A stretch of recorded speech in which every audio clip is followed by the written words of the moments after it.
Hello everyone, my name is Rohit. I'm a master's student in CMU and I'm going to present our work on MACube, a data augmentation scheme for few-shot learning. Few-shot learning is a method which aims to adapt to new classes only using a few examples, similar to how we humans adapt. In the training stage of few-shot learning, the classifier has to solve a task. Each task consists of a set of support images and a set of query images.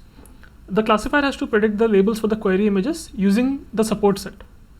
The tasks are different each time with different classes, and during test time the classifier has to predict from a new support set.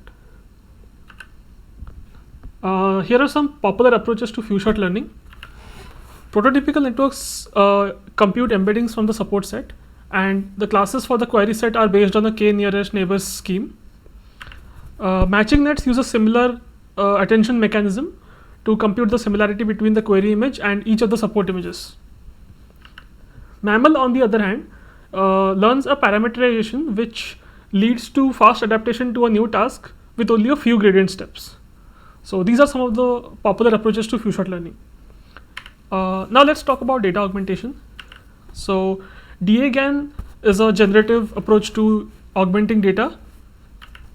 Auto-augment uses reinforcement learning to learn strategies to maximize the validation accuracy R. And IDEMNet, which is basically an image deformation networks, tries to deform images to produce new support set images.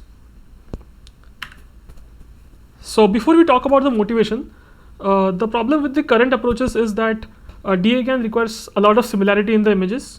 Auto-augment takes around thousands of GPU hours to train even the simplest of tasks, and image deformation nets are not realistic since objects do not deform in real life.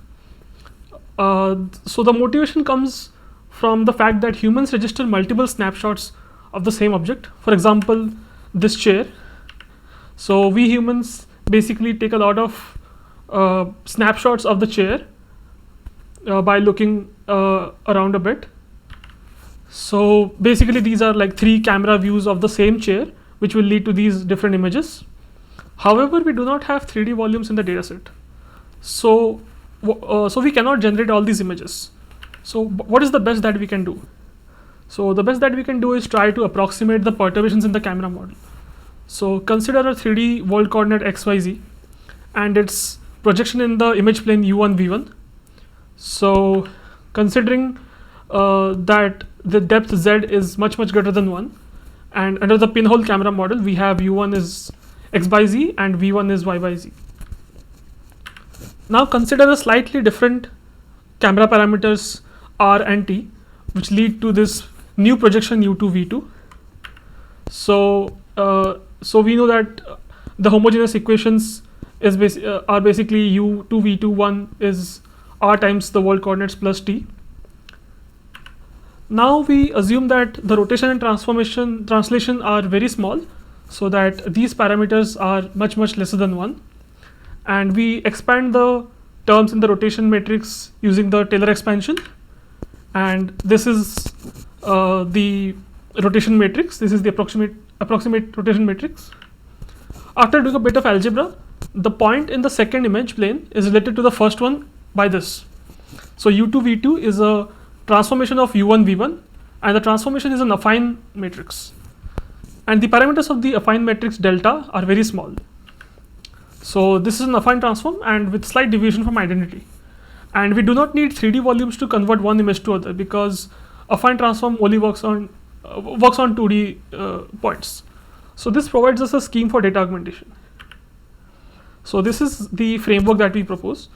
So given any base model for few-shot learning, we prepend it with a spatial transformer network, and the spatial transformer network morphs these images using the affine transform, and then they are fed into the few-shot learning framework.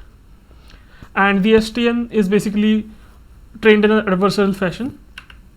So in the adversarial image augmentation, the classifier tries to minimize the classification error for images which are warped by the STN, and the STN tries to find augmentations to maximize the classification error.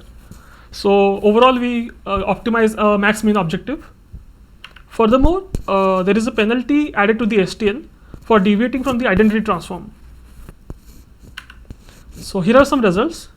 On the OmniGlot dataset, we train with 4 methods. So the first method is the baseline few-shot learning method, and the second one is baseline with standard augmentations that we use. The third one is our method but with no regularization, lambda equals 0, and the fourth one is with some regularization.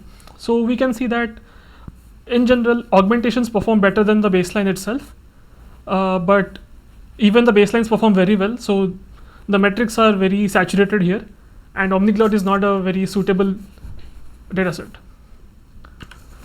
For Mini-ImageNet, we have much more better results. So as you can see that our method outperforms the baseline by a significant margin consistently. The standard augmentation baseline also performs well, but it sometimes doesn't perform better than the baseline, so it is not very consistent. Our method without the regularization always fails to perform. This is because the spatial transformer network learns to corrupt the images so bad that the classifier cannot recover it anyway, like excessively zooming the image. In conclusion, we introduce MAQ, which is a model agnostic adversarial augmentation technique for few-shot learning. We do not use GANs or RL for adversarial training, therefore sidestepping the entire stability issue. We motivate data augmentations by approximating perturbations in the image acquisition model. And we show some improvements in OmniGlot and Mini-ImageNet dataset on 3 few-shot learning frameworks. Thank you.